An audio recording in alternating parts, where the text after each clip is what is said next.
atibatike zvechopu-chopu. Mhuri yeZimbabwe inadzoka iko zvinezvi tiri kuona tese kuti Mnangagwa is now SADC-less. Unoziva kuti patoshata and something is about to happen. Ine ndakazvitarisa zvangu inini. This is what I believe and ndo maonero andiri kuita zvinhu. Even according to the sources, masources ese vari kutaura kuti chinhu chiya chatsvuka chikakwata chaita ready. You know, tese pesa apa takatarisa kuti zvaindinetsa kuti saka vanhu vese ava mutaura kuti vari kutadzira kusvika pakutaura kuti munhu uyu tingomubvisa paari apa nepaane nguva apa. But ndakazonyatsoona kuti yanga iri stumbling block, yanga chiri chigaro cheuSADC because unonge uchitungamirira nyika dzakawanda. Saka iriko zvinezvi jezi rabviswa, jezi racho ranga richirema kana kuti jezi ranga richityiwa nevanhu. Saka ndiri kuti ndauya zveso kuti ndikuzivisei nyaya dzacho dziri kuitika nezvaari kuitwa nezvaakasangana nazvo zvaari kuudzwa nemacitizens after asiyana nejezi iroriri reuSADC iroriri. But handisoda kunyanyotangira ipapo toda kungoonesa kumanda zvinhu zvakaoma. Tarisai bhutsu dzaakupfekwa nevanhu paZimbabwe vari kutofamba vakasunga nerekeni. You know, mawani ndo mamwe mareasons akutaura kunzi vakomana ngachibva zvake munhu tabo vanhu vatava kuti isusu we are sick and tired nemunhu iyeye. Handiri mukuzviona. Tichibva ipapo pane mudhara uyo ari kunetsa, ari kutenderera zvisingaiti, ari kunzi ndo vanga vari vakuru vemadikers vaitsemura vanhu veopposition, vaita kubolonja vanhu veopposition pamazuva aMugabe yaya. You know, if you look at this guy, wobva utarisa Mugabe's family, wobva utarisa Mugabe wacho kana wobva utarisa mukadzi waMugabe wacho akasara, wotarisa kana nevazukuru or whatever whosoever waMugabe aripo mupenyu iko zvezvo, uchikompare nelife yakurarama nethis gentleman, uchaona musiyano umwe usingaiti. Ende uchaona kuti nhamo haina tsitsi nevanhu, kuti wakarovera vanhu kuti Mugabe arambe ari pabasa rake. But nhasi zvinhu zvadhakwa, Mugabe akaramba ari pabasa but haana kuzokwanisa kuchinja life yako. Yet iwewe wakatoshanda zvakadarikidza kuti usimudzire life yaMugabe. Now Mugabe ndobva angokusiya wakadaro nenhamo yako. I think ichatova a big lesson kune vanhu vakawanda vari kuswera vachimhanyisana kana kuti kuda kuswera vachida kunorovera vanhu mapoliticians kana kuti politician ningi ndiye wangu kana kuita sei kana kudidi. Ndikuona even Job Scala ari kubuda vari to confirm ari kuti this is the man Crispin Makedenge who on 13 March 2003 took me, Advocate Gabriel Shumba, Taurai Magaya and Charles Matuma to Kabrit barracks in Harare and tortured us to near death. Here is pictured by Denford Ngazuri looking frail and mentally unwell. These are the wages of sin. Although I have long forgiven him, but my other colleagues he had tortured with me are still bitter and unforgiving. Ati adi hake. Unoza nyaya yekuti unongo uchishanda zvemabasa zvichinzi enda unodzima munhu, enda unokamura mweya uchiita all those things. Tarisa life yempa inozokusiya wari. Politician are right, because politician chake chaari kungotaura kungokudzwa kuti iwe uchitorova munhu uchitoda iso. Sedhameno munhu uchitengerwa idoro kana kuti chicha muchatengerwa, but iye politician ari kuziva kuti iwe the more uri kutowedzera kuramba uchirova vanhu payapayaka. Iye politician wacho life yake ritowedzera kuramba ichitoenda kumberi. Iwe uri kutsemura vanhu, iye ari kuramba achitsemura mari. Mukurova vanhu, iwe vari kurova mari. Ndo zvinhu zviri kuitika ipapapa. Wozosiyiwa mangwana iwe wakunetsekana. Life yako wakutotandabodzwa, ngozi dzakukutera dzakukumhanyisa nenyaya yekuda kungomhanyira kungonzi you are a good boy. Hapana kana chinombonakidza kumboona apa.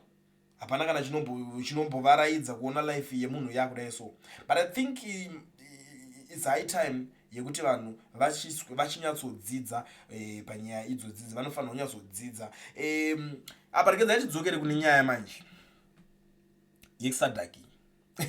Pane zvinhu zvekutaura naJob Scala futi panapa. Ari kuti a rotational SADC chairmanship has come and gone to Madagascar. This time around, we have not heard the drama of people getting persecuted towards the summit in Madagascar last year. In Zimbabwe, hundreds were arrested, starting with Jameson Timber and 78 in Avondale. This was followed by the torture of Robson Chere, Namatai Kwekweza and others at the Robert Mugabe International Airport, followed again by the arrest of my friend Jacob Ngarivume and others. Many citizens were terrorized during the hosting of that event. It is the unforgettable period where Zimbabweans suffered in the name of SADC. Congratulations, Madagascar, for taking away that which brought unforgettable memories and suffering to many Zimbabweans. Akomana ndine nyaya imwe yakandibata unoziva panyaya yemadhezi iwayo pakasungwa nekamwana kadiki kaifanira kunge kachitoenda kuchikoro kachinonyora maexams kakabatwa kari patimu yana Jameson team pakatobatwa neumwe anga atori disabled akasafa zvisingaiti ari mukati.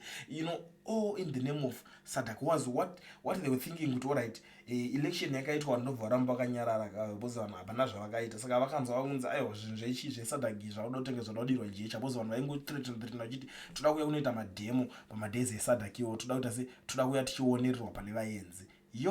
Vanhu vakachiona chesadhaki ichocho. So now maZimbabweans, they are now celebrating kuti at least zvatibva. Thank you Madagascar nekutora chinhu inonzwa kuti kwakaitika zvakawanda munyika, kwakatovakwa nemamwe ainzi mapresidential villas ekutoti nanhasi haana kana kumbobvira azomboshandiswa, akatovakwa kudhara achinzi achadonekera asati anyatsopera ukanyatsosvika ipapo pavenue yacho angobuda chingonzi they're almost done, but akavakwa achinzi panguva diki ndomuchazoya muchirarama president imomo mumapresidential villas kureva kuti imwe imari zvekare yakatotambiswa nemarodhi akanga asina kupolishwa akangopolishwa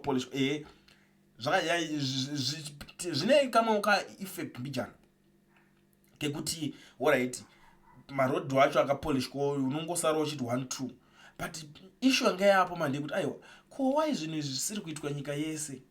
Noise yakaitirwa vanhu chinzi ari kugona ari kugadzira marodhi. Vakomana mukaenda kuwaterfalls hamuzombodi kuinzwa nyaya yacho yekuti marodhi ari kugadzirwa iyo because kune marodzi akadhakwa. But zvese zvinenge zvichiitika vanongotora mari vokoshesa kusaidi kunopfuura nemota dzemapresident vachienda kusadhaki. Mari iyoyo yakatorwa ikavakiswa mapresidential villas, dai yakatorwa mari iyoyo yobva yavhuriswa kana kakambani kana kabusiness kadiki kuti pagadzirwe something, kana kungovhura factory kana manufacturing yekutomanufacture zvidhina chaizvo zvotonzi matenders ese government. Munhu wese ari kuda kutora tender government ngaapota achiuya achitenga zvidhina ipapo kuitira kuti ikonomi irambe yakasimba. Zvaitogona kubatsira vanhu vakawanda manumbers evanhu.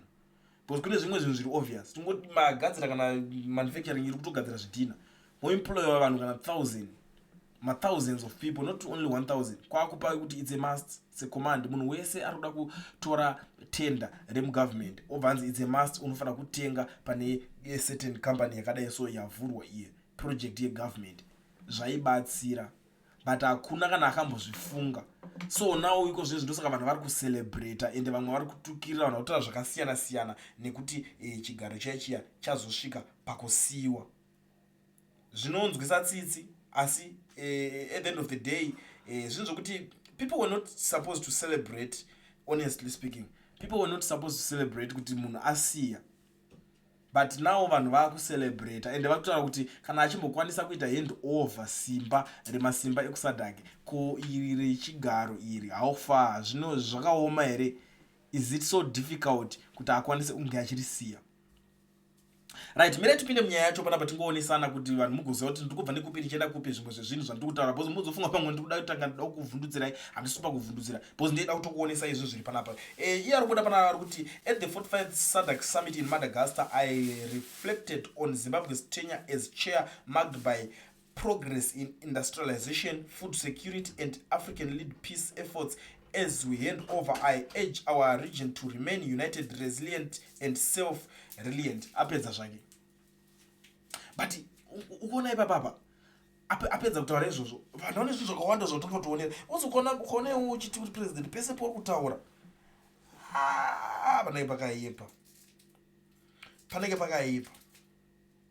Because ngokutanga arikubvunza kuti marked by progress in industrialization, food security and African-led peace efforts. Where exactly did this industrialization, food security and African-led peace efforts happen? Kupiko zvakaitika naye baba wangu woye. That's the question yabva yatopozwa pasport nevanhu. And these guys, they don't care about kuti vaswera vachibvunza vanotongoti totongokudza iyi ndiyoyo. I mean, maybe they used kuti kungotaura vari kana papodium vachingotaura izvozvo and then hapana anosumudza ruoko kana achitaura papodium, anongosasa yaari kuda kusasa zvotopera zvakadaro. vanosara vane maquestions ameno ende kunenge topinda line up ire zvino zvimaminister zvima-mp zvezvikatobata sando zvichingoroverera zvichitoenda zvakadaro iyo toadresa oenda. The next thing antonototi chirega tipa vanhu machikeni ina anopiwa vanhu kana marale aya ibribe yaya kusatototi vanhu vatsamwa nezvinhu zvaitika izvi chimera chingova machikeni ini so that vanodzokera kudzimba dzavo vakanyarara. I'm telling you pakaipa. People are not happy. Ukaona waita chinhu iwo vana vako mumba votoposhaya kana hwana ari kufara handifunga kuti zvinoningina. Ungari kuti the worst SADC chair ever, he used his position to loot the country's resources under the guise of building villas for the SADC summit. These villas were never completed before the summit. Your failure is complete. Villas on time was enough to show your incapacity. Nyaya yemavillas ndamboitaura. I think vanhu vakawanda vanofana kunyatsoinzwisisa. Before Zimbabwe took SADC chair, Mnangagwa arrested over 1,000 people and killed several opponents. Mnangagwa was on a rampage, beating opponents, closing every channel of communication. Satan chaiye vakomanaga